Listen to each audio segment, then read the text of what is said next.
Hi everyone, it's Michelle Lightworker here and welcome to Enlightened Conversations Season 3. I have a wonderful guest that I am excited to get to know even more, Paul Seils, and he's here to join us today to talk about everything that we want to dive into actually. We're fascinated with what we want to talk about, on so many levels, so I can't wait for you to witness it. Paul, do you want to just mention to people what you're about, what you do, and a bit about you? Sure. I'm still finding out who I am or what I am. That's a good thing. As well. So, I've had a diverse background. I've been in business for about 25 years or something, including working overseas in the Middle East. And I also had a big solid stint in direct activism as well. Was involved with the Occupy movement when that happened in the world in 2011. Was involved with some of the CSG stuff, Indigenous community stuff, and also been speaking publicly about privacy for a couple of years, and on the back of the work and the exposure of people like Julian Assange and Edward Snowden and that sort of thing, exposing the global surveillance and privacy issues. And then that led me into learning and studying and being involved in cryptocurrency, doing a bit of consulting around that. But my purpose is really more about community, and I seem to have a forte and ability to be able to bring people together and to be able to hold space, and then for whatever needs to occur. Oh, I love that. I'm a big believer in that. Yeah. I feel like in what I do, people could say, oh, you're just a host and interview people, that's rubbish. Yeah. It is really about holding space. And I think like for Enlightened Conversations, like it is particularly about, you're role modelling how to do that. So if you can't sort of hold space for another being in your presence, then it's not going to happen. Yeah. I think that's actually probably one of the most important, integral things really in becoming more conscious, learning to do that. What does that actually mean? Don't you think? Well, it's interesting too, is like sometimes I've had like, it's been really intense, particularly with the last eclipse and that sort of thing with the moon. Oh, yeah. I'm very susceptible to the moon energy, but just with what's happening and how things are speeding up with technology and what people are dealing with, like there's also an occurrence. It's having the duality of like walking the line in the world between having an awareness of what's going on and not turning a blind eye to it, not overly focusing on it either, like not denying that it's existing. Yeah. But also keeping and holding the intention about like what's possible. Yeah. And operating in that duality sometimes can be super challenging, because it's even for me, it's like it's difficult at times to have a certain level of awareness of what's going on in the world and not being impacted by that, like because sometimes it can occur that the darkest hours before the dawn, and sometimes things occur as if they're getting worse rather than getting better. Yeah, absolutely. I feel for me that the duality exists very much so insofar as everybody is going through this process, and I really noticed this with this new, with the most recent in February, because this might be playing a little bit later, but in February, the blue moon, the red moon, the blue blood moon, I really noticed this because it felt to me like there's a real shift going on with people understanding that it's like coming to the place of we're not all unconscious anymore, and becoming conscious of how many are actually becoming conscious. And at the same time, there's so many, of course, unconscious beings. And it almost like as we become more conscious and as we're aware how many more people are becoming conscious, it almost feels like ridiculous. The unconsciousness looks more ridiculous to us, you know, and I think it calls us to really dive deep into compassion, because a lot of the unconscious behaviours that are happening and playing out in the technology world, in the banks, in the are really being almost like the volume's being turned up on. Yeah, absolutely, and that's been my experience, particularly in the last week as well. Like there's the volume being turned up, the level of heightenedness about like what's occurring and being okay with that. Because the interesting thing is, for some of us as well that are either highly empathic or sensitive, sometimes it's easy to be that for others and difficult for us to be that for ourselves. It's true. You know. It's a mastery, really, I know. Yeah. But I think also like having compassion for ourselves, right? It's a big one. Yeah. Because when we feel like we're energetically being affected by all the new energies coming in, it's like that's the time when we just have to be selfish. I think I do. I have to have my... So what do you do? Okay, yeah, I was just going to say, I have my cocoon days. I say no a lot more. Sometimes I have to exercise like verbal humility with people and just say, look, I'm so sorry. I mean, I would love to be able to have the capacity to hold space for you or be there for you or go to that thing. But, right now, I'm a bit of an introvert, really. You know, you might not know that to meet me, but the way I get my energy is really from me being with spirit and alone and just having that sort of vibrational clarity as best I can during those times. Yeah. So for me, it is about prioritising my energy and being okay with saying no and being okay with people saying no to me when they're going through that. That's an actual mirror of that as well. Yeah. And, loving them too. And having those open conversations about it. Like, it's not a bad thing if you can't turn up to something. I'm a very reliable person. I don't like to miss an appointment. I don't like to miss a thing, but... So suck it up, princess. That's how I feel about it. It's like sometimes you gotta, just suck it up and admit you're human. Yeah. We get sort of used to holding space too long sometimes. Yeah. Yeah, absolutely. How do you handle it? Well, sometimes I don't. Yeah. Yeah. It's all right too. And I deal with that. Good. Too. But I've got a sort of I've got a group of people and friends that I get to be able to be there with, and sometimes even when I'm just I've been an absolute mess. Yeah. Because of like being in the space where there's a lot to think about and there's a lot to know, particularly in relation to projects and cryptocurrency and getting caught in that duality, because there is, I mean, Graham Hancock talked about like the war on consciousness, but there is a war of sorts in the financial sector at the moment. Like that's the ultimate control system. Yep. And those guys are not giving up without a fight. And to have your attention on that and be involved in that, like...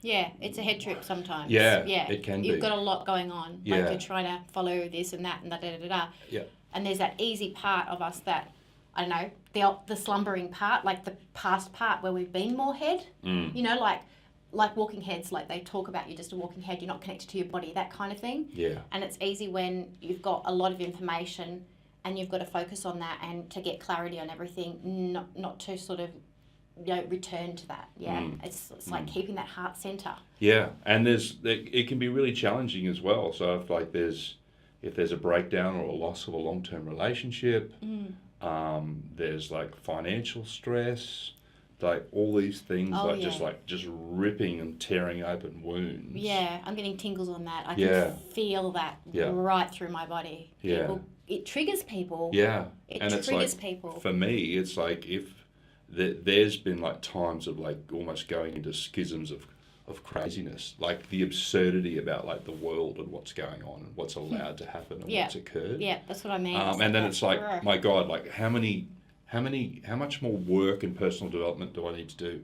How many more like ceremonies do I need to do to be able to?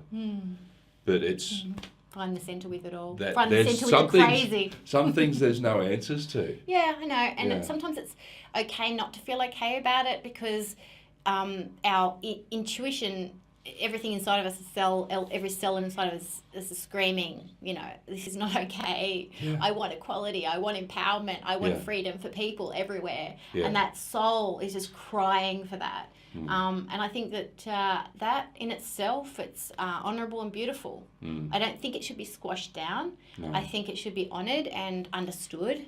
That is the impulse behind what you're doing.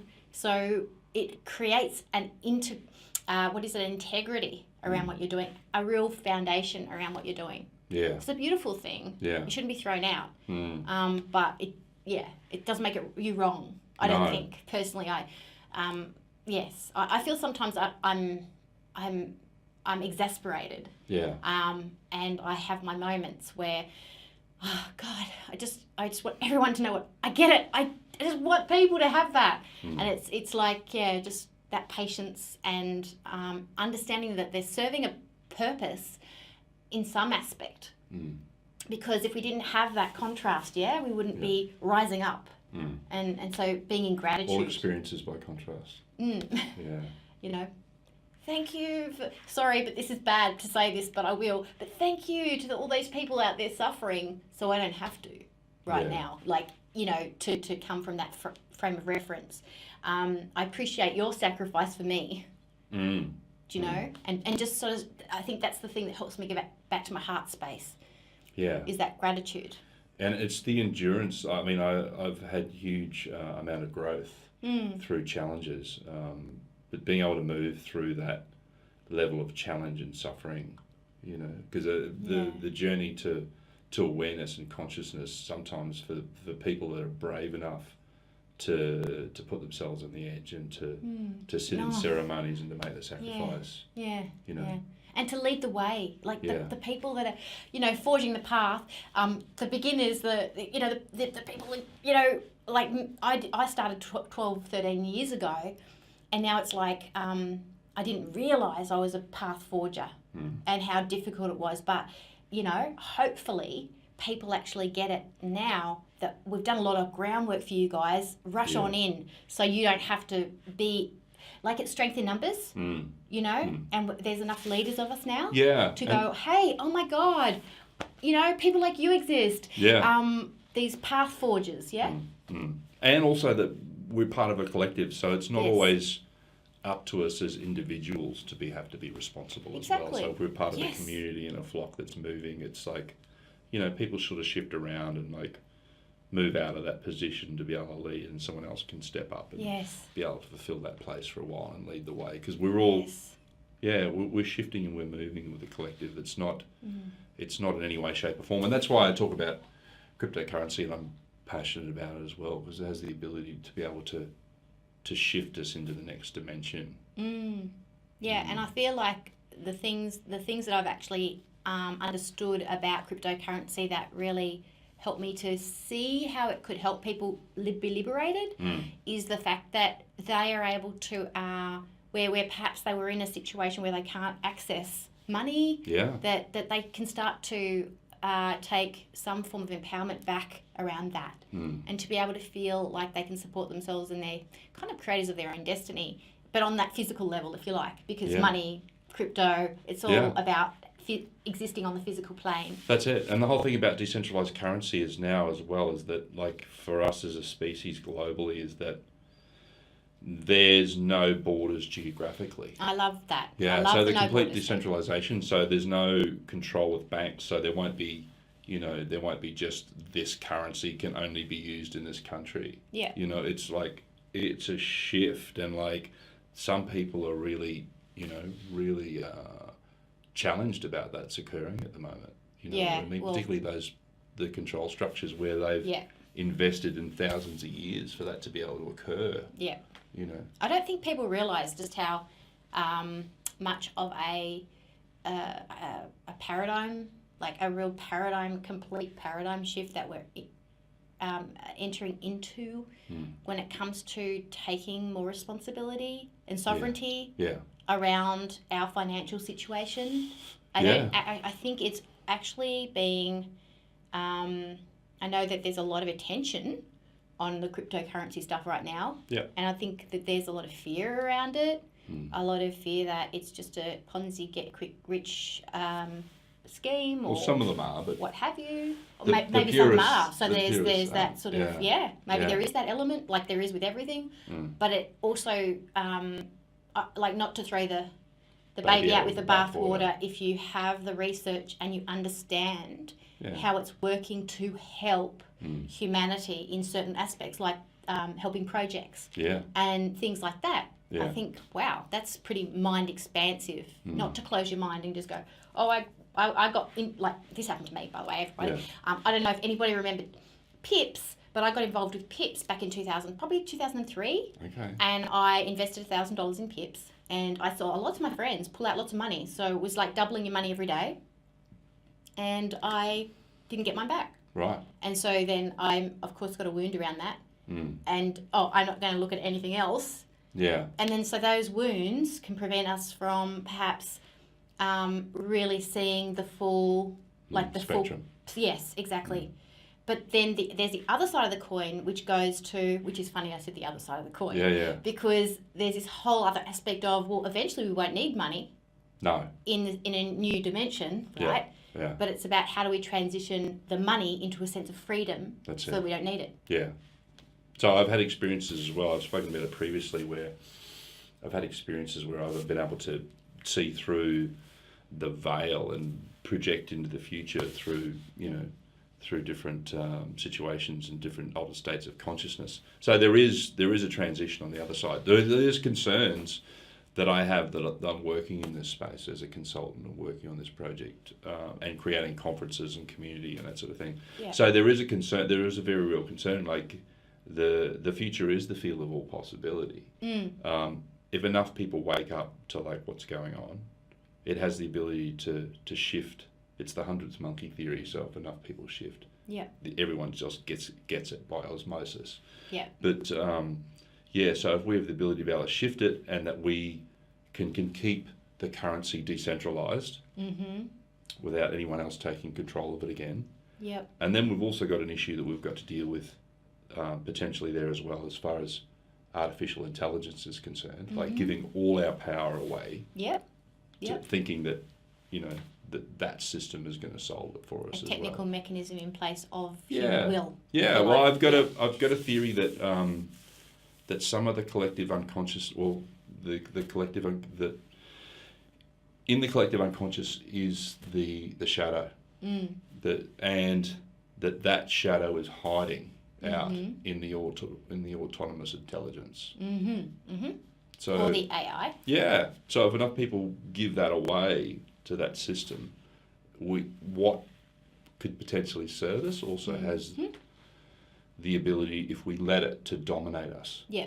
Okay. Yeah. And it's always that kind of balancing of where are we choosing to be conscious and this balance of consciousness and faith at the same time. Yeah. It's like this real balance, isn't it? It is. Because you can't take risk without some level of faith that you're being supported, but you also want to go in with eyes wide open and be in that, Yeah. Because the way I see the darkness, if you like, working on or the shadow, whatever you want to call it, is it's always there to serve us to be more conscious. It obviously doesn't work that way. It works the opposite way, to dampen our consciousness, to distract us, and to put almost like the veil across, and we can't see, but it's still serving us, because it's how does it feel when we can't see? It feels shit, basically, don't we? And it gets to that point where we go, I want to see, I want to know the truth. So it is, isn't it? It is a balance of looking for... Well, sometimes the truth is not very pretty. That's true. And sometimes it doesn't smell very good and doesn't look very good. And it's true. Yeah. So it's... We all shit and it all stinks. It's true. It is true. But it's confronting the shadow. Confronting the shadow is a challenging thing. It'd be nice to know what an experience without it would be, and I think I've had access to that at times as well. Just transition beyond the duality. Yep. And again, it's very conceptual. Like, part of me is like massively warrior-like, and part of me does like, you know, like have really deep concerns about like what's possible and the transition and that sort of thing. So it's like just to manage that duality, constantly checking in. And Yeah. I mean, for me, because I've been so aligned with Archangel Michael, it just came to me. It wasn't something I sought or anything. And because of that, I always felt like I had that sort of clarity when I needed it, when I desperately needed it, because you can tell, like I can tell. Do you call it in? Yeah, I do. Yeah. And he's got like it depends on how it comes to me sometimes, but sometimes it'll be hold my sword. You know, and it's just, or the eyes or whatever I'm looking at with him. And it just completely like, it's like the rivers, what is it, the Moses rivers parting of that sea, yeah? And I can, okay, thank you, you know? Enough to see that the shadow is there, because sometimes you feel off or you feel weird or you feel kind of, it's too, you don't know it's there, if you know what I mean. And whenever I'm not feeling myself, you know, if I feel like I'm swamped or I'm sort of in that space, that helps me. Just give me that minute to see, and then I can deal. Because for me, the shadow, it's always like, as I said, there to serve me to become more conscious of something. So it has a gift to bring. So if I can actually see what its gift is, how it's serving me to wake up, then I'm not fearing it, and then I'm not giving into it unconsciously or being overwhelmed by it. So that's a continual thing though, because we're human. And if I wasn't to kind of continue to step into newer and higher vibrations, I'd just stagnate, obviously.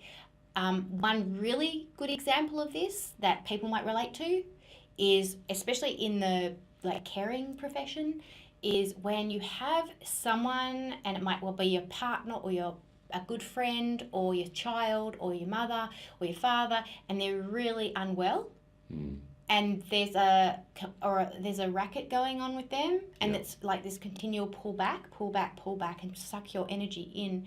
And for me, I think that the dark forces work through different people to call in on your kind of conscience or your guilt. That's been a big one for me. It's been a real awakening. I mean, Spirit's told me that it's given me permission to free myself from guilt in stepping into fully what I'm really being called to do, because it can really pull you back and pull your energy back, and you don't realise it. And I was actually talking to a friend while I was waiting for you. I was actually talking to a friend on the phone, and it was really good. I was sharing it with her and saying how that for me would have had to be my biggest challenge so far in 2018. And just to realise how it's only trying to serve me to refocus without guilt. There you go. There's one from me. It's great, because there's a lot of people doing a lot of work in this area at the moment. Like, it's interesting too that the fact that like the shift of consciousness is coming through technology. And that when I think about that, that's like the ridiculousness of paradox. Like the technology is actually so not that. No. You know, it's like, and the fact that the shift is coming contracted, through, and we're talking expansion, and technology is usually very contracted and dense energy, and predictable and mental and logical and head, and but the fact that the technology is driving the shift in consciousness, or it's playing out. It is at that point in time, and there's a lot of people that are doing the work. I don't know about for you, but like I find for myself is that I do get attacked energetically a lot. It's. I mean, I was meant to come and see you a couple of weeks ago, and I was just happened. like. And I had compassion. I actually did that in action, and it was really actually quite beautiful to go through that with you. To be that person, to go, you know what, I get it. Thank you. This dude was so honest with me. I mean, you could have bullshitted me and said, I'm just not well or something. Like, something. My car broke down. It's a challenge to be authentic, particularly when you put yourself out there, and you, like, I just knew you intuitively anyway, but like, if you're just straight about it with people about like what's occurring for you. Such a gift. And then I was like, from that discussion, I was like, I would love to talk to you about this on camera and talk and share this, because it's like, you know, these kind of conversations, people going through this stuff all the time, every day, especially in our industry where we're forging new ideas, we're working for the light, we're all going through this continually. Yeah. And you see it everywhere, all over Facebook. You know, you can read people. Yeah, and then there's all the other people coming through with their own levels of spiritual emergence as well. Like I was saying before about whether it's breakdown in relationships or there's a trauma, they experience some sort of trauma, and then there's a spiritual emergence that starts to occur. Yeah. And there's layers and there's levels, like the onion, just like unraveling. Yeah. But just to have that experience and just. I think a lot of people have come through. I know that I had myself a couple of times in my life previously where have had that spiritual sort of emergence happen, and then sometimes it can get shut down with people go and seek professional advice, and it gets shut down with medication and that sort of thing as well. But the importance to have good, solid friends and community around you that can support you and allow you with your processes. Yeah, definitely. And things that you keep turning up for that you know are good for you. Yeah. That's really important. You know, my walks and, you know, Get in nature. Get in nature, absolutely. Sunshine, that's so important for me. You know, the ocean. We were talking about that before. Oh, food gardens, yes. I also wanted to talk to you about the some of your retreats that you hold as well that bring in attention to how people can experience cryptocurrency and actually get it.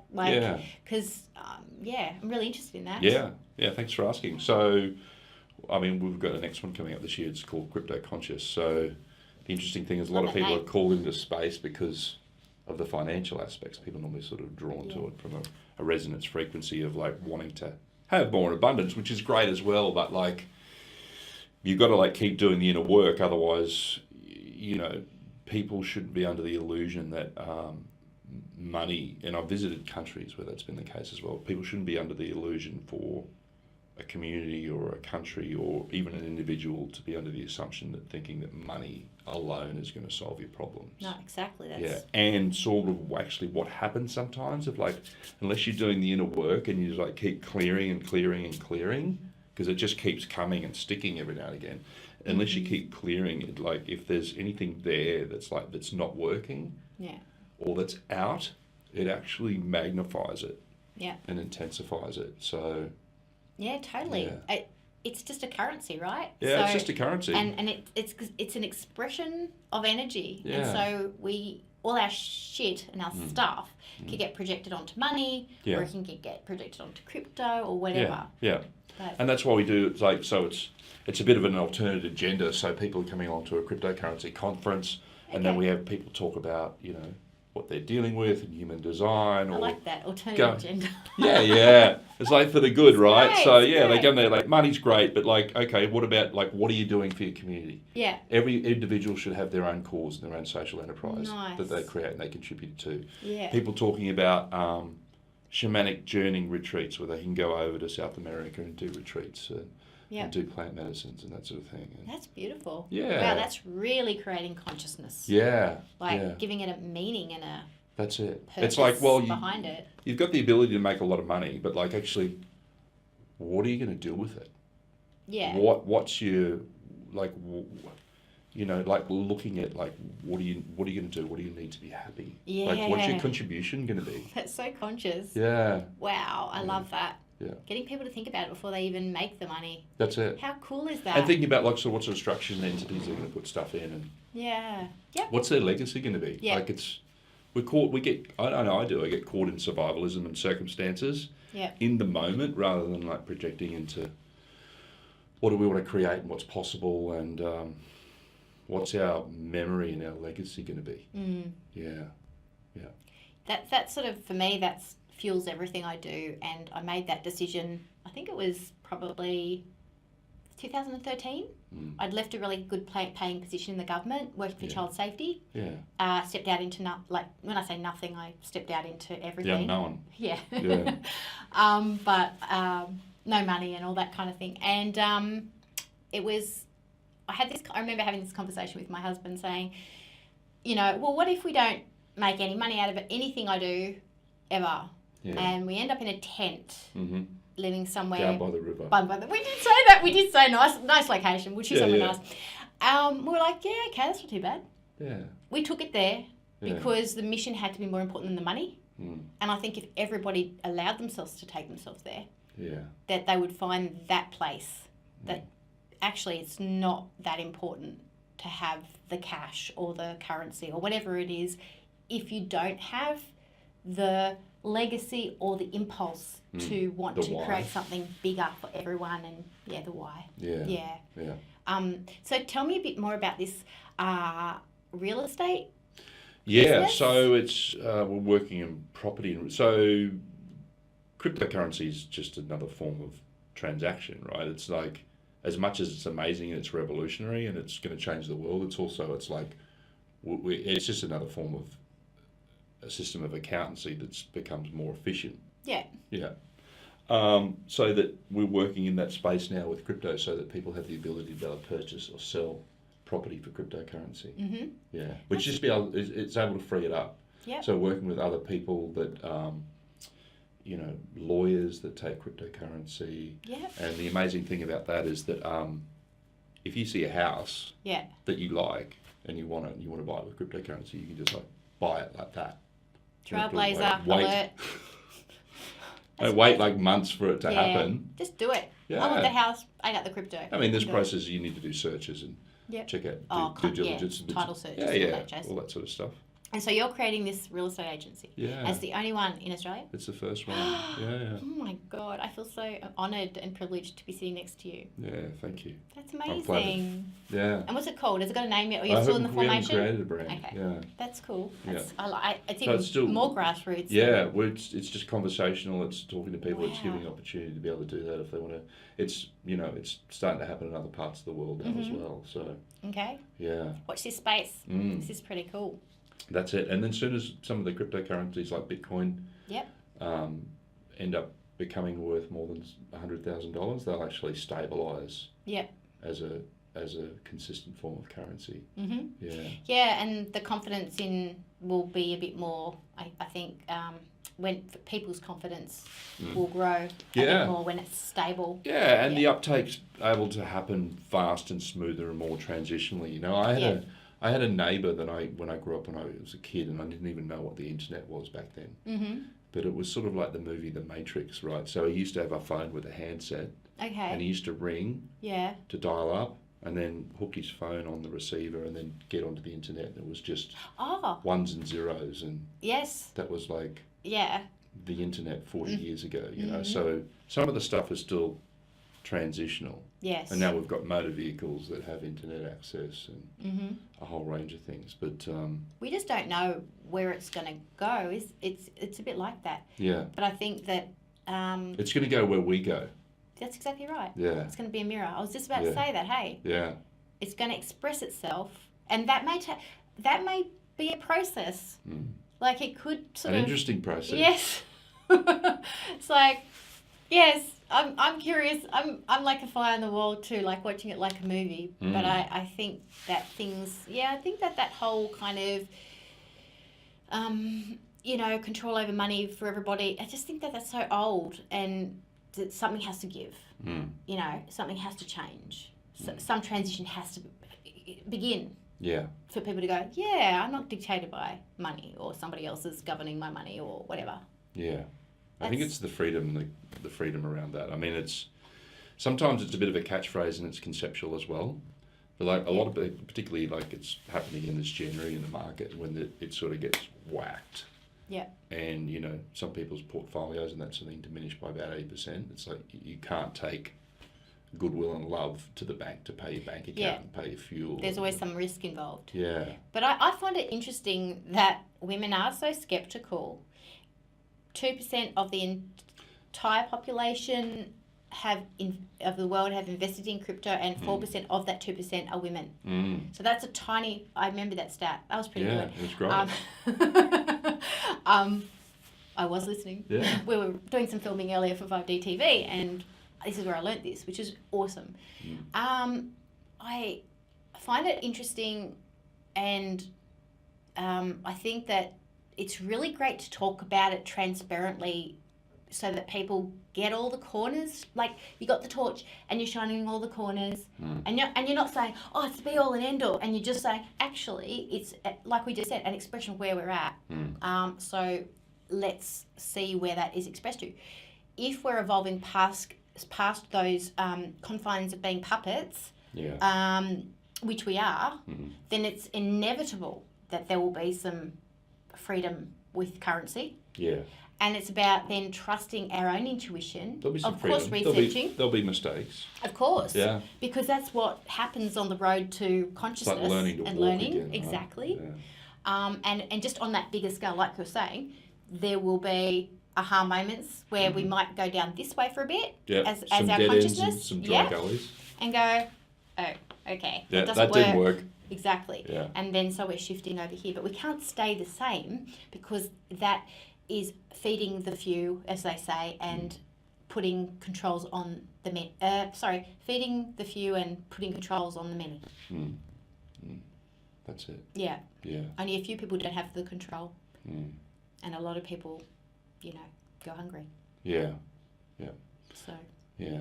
So it's about shifting that and be able to move past it. And if we keep doing the work, as much as it can get a little bit laborious sometimes, but or not. You can say that with the angst you feel. If we have to keep doing the work. Yeah. Well, I just know the last week's been a bit rough. I know. We're just really keeping it real, people, like we always do here. Yeah. It's sometimes it feel like that, baby. Like trying to walk through mud. sludge. Yeah, and just I got it. Yeah. Quotes. Yeah. Those are the times. Keep honest. Keep talking.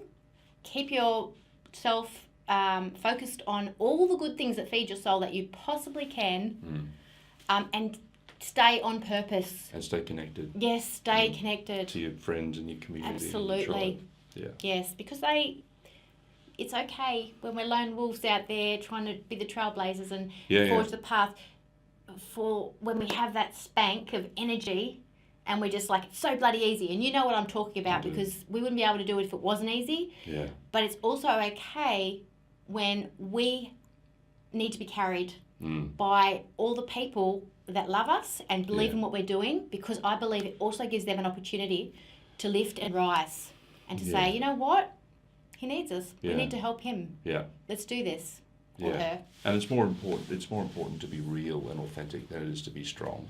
It is. And the thing is that I've had to do at times where I'm just in times of quiet desperation in processes that I'm dealing with. Yeah. Is to be able to reach out with other people who are friends and then have them to be able to let them have the experience of the value of contributing to you. Yeah, absolutely. It's a gift, hey? Yeah. Letting them contribute to you. And you know what? Some of those things are beyond value. They are. Yeah, beyond the money. Yeah. The currency. It's all interesting. That's what will fuel the right energy towards what we need to. Well, you always got a friend in me. Thank you. I appreciate it. You can always say, I'm feeling sucky. Yeah. You got any kind words or help? It's normally around the moons. It's interesting, it is. Yeah. Yeah. For me, anyway. I've only been aware of it in the last couple of years. I don't know whether it was there before, but as it goes on, the last super moon that we had in Feb, was it a super moon or eclipse moon? It was a super moon and it was an eclipse. Yeah. And only it happens every 150 years. Okay. It was huge, massive. Yeah. Yeah, you were fried. I was a bit fried. Yeah. I think a few people were feeling it. Yeah. But I also feel like it's helping us to see, as a collective, that we are all becoming more conscious. I think that's the message, the big one I got through, was we're becoming aware of how much, because for so long we've been minority. Yeah. And I think there's a massive shift. Because if you know how we're feeling on these moons, you can imagine how they're affecting the unconscious people. Absolutely. Who are now probably having breakdowns. Yeah, and conflict coming up through. and circumstances and... Yeah. Yeah. So it's shuffling things about. It is that. So we can do so much, but the moon does a great job too. Yeah. Well, thank you so much for joining me. My pleasure, on thank Enlightened you. Conversations. Thank you. Having one. Yeah. Pleasure to be here. Letting Thanks it for the roll out invitation. Yeah. and keeping it real. That's it. And that's how we do things. Yeah. Much love. You bet. Cheers. Thanks, everybody. Thank you. Bye. Bye.